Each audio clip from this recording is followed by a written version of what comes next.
Hi everybody, it's James here from the Anvil. Hope everybody is doing really well. As you can probably hear, I'm actually in a cafe right now because it's dreary outside here in the Edmonton area and I want to get out of the house for a little bit just to do something a little more interesting. In fact, I've been doing a lot of my YouTube work from inside of this exact same gaff, and I think they're getting used to seeing me around here now.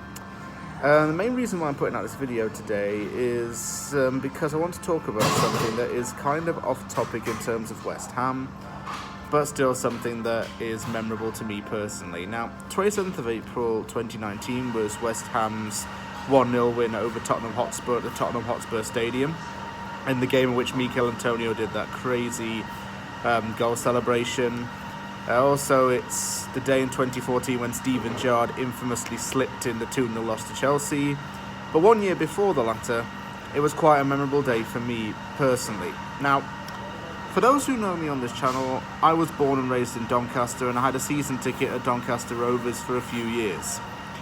In the 2012-13 season, Doncaster was aiming to get promoted back to the Championship and was in second place going into the final day of the season. Below them was Brentford. Brentford was, I think, 2 points less than Doncaster, but were in third place, and those two teams are meeting each other on the last day of the season at Griffin Park in London.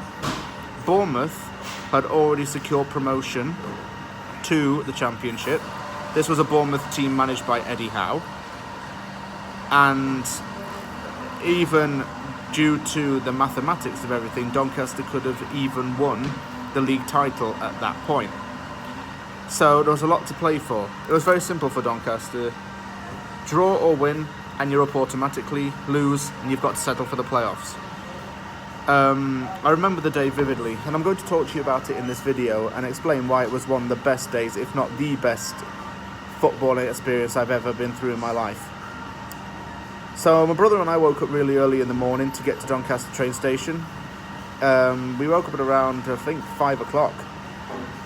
We got on a train to London King's Cross, and when we went down there were a couple of fans on there. His girlfriend's parents were going down to London as well.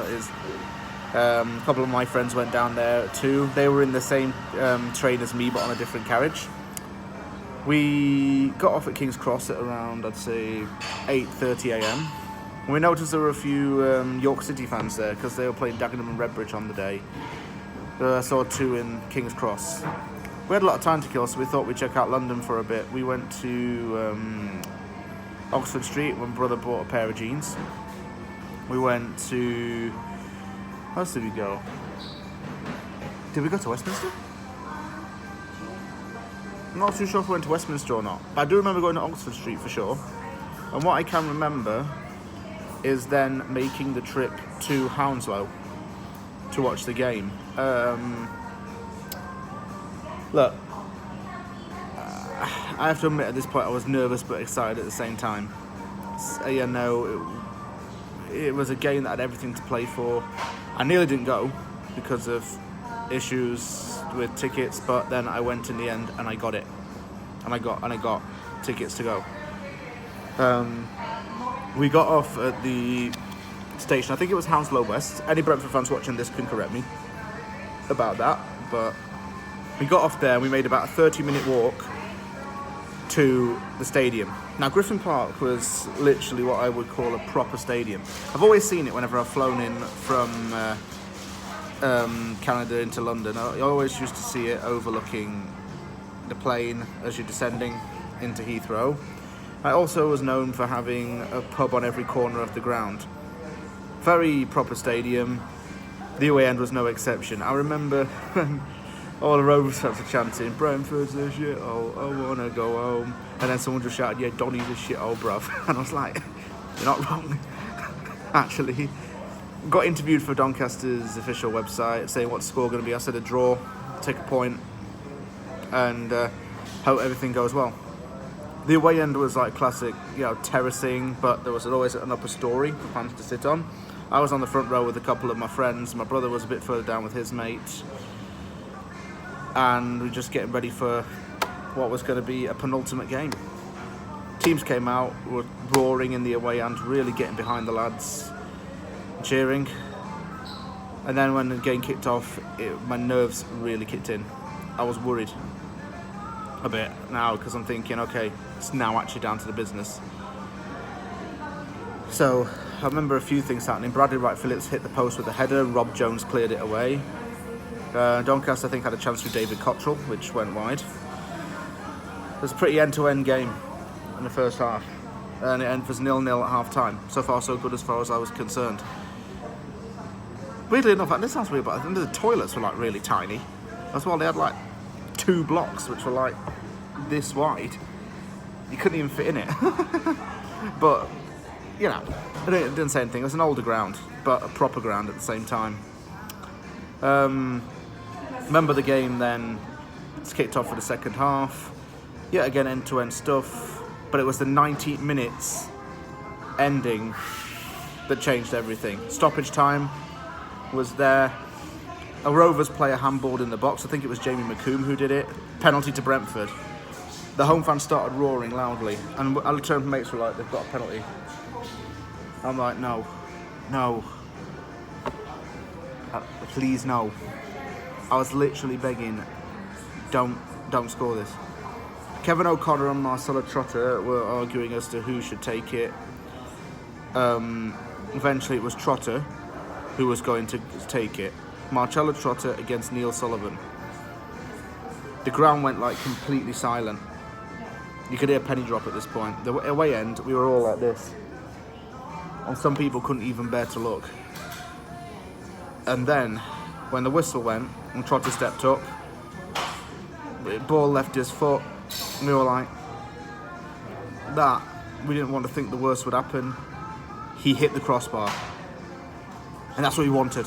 We were like, hit the crossbar. I was like, he missed it. I was in shock for like 3 seconds or so. There was a big old scramble in the box and the ball was cleared away. He missed that penalty, and all I was praying was, please miss that, please miss that. And he did so. Call it fate? I think it's fate. Billy Painter got the ball and broke down the wing. Coppinger was at the other end as well, racing down. He was onside. Painter managed to pass the ball past Simon Moore. Coppinger was there at the post to tap it in, and Doncaster win 1-0. As soon as Coppinger got the ball, the away end started to crescendo, and then when it went in the net, absolutely just belted out with cheering. I had bodies jumping on me, players were running onto the pitch, and there was flares going off. I was with my mates just like going crazy. I had my arms out like that. The Coppinger ran over and hugged me. And then I just remember like getting smacked repeatedly because of the weight of players jumping on him as well. It was just amazing feeling. The Brentford players were all on the ground looking dejected. Everyone was looking sad. The home fans were like in disbelief. They couldn't believe what had happened. To have gone from losing the automatic places to then winning the league title within 90 seconds, you couldn't write it. You just could not write it at the time. And Rovers did win the league title, I should point out, because Bournemouth didn't win against Tranmere, so Doncaster went up as champions, which added a little bit more gloss to it. But for all the service that James Coppinger gave to Doncaster, that goal just seemed fitting for him. Very much so should that have gone in. I was so... How do I even describe this, man? I'm just ad-libbing this video, of course. How do I even describe this? It was just so amazing. It was amazing. There was absolute madness in that away end.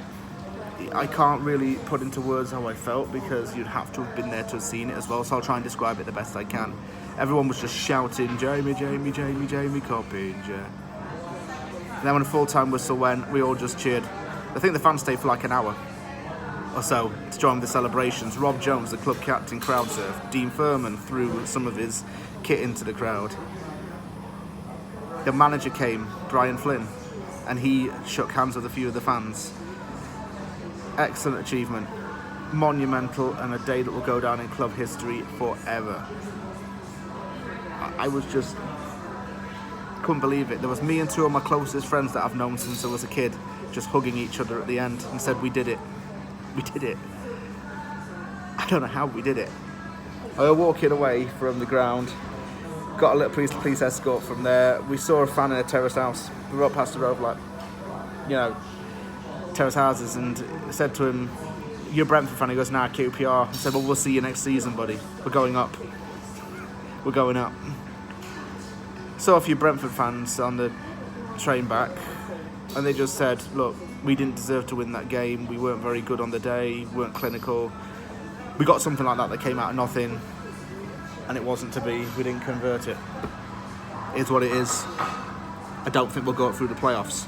And Brentford didn't go up through the playoffs. Yeovil Town did. And that was a success story in itself. Yeovil went from being in the Conference to the Championship within 10 years.